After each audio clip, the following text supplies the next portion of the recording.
आलू बुखारे का रस एक मज़ेदार ताजगी बख्श मशरूब है जो विटामिन्स और एंटीऑक्सीडेंट्स से भरा हुआ है। यहाँ आप इसे घर पर आसानी से कैसे बना सकते हैं। अज्जा 8-10 पके हुए आलू बुखारे।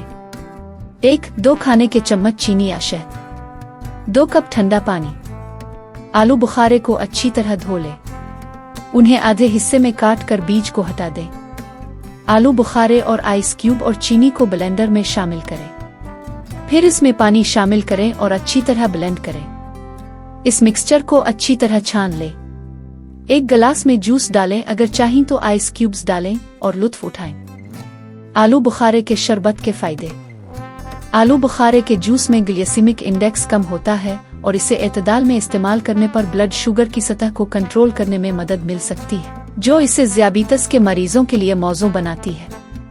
आलू बुखारे के जूस में कैलोरीज कम और फाइबर ज्यादा होता है, जो आपको पेट भरने और ज्यादा खाने को कम करने में मदद फराहम करता है।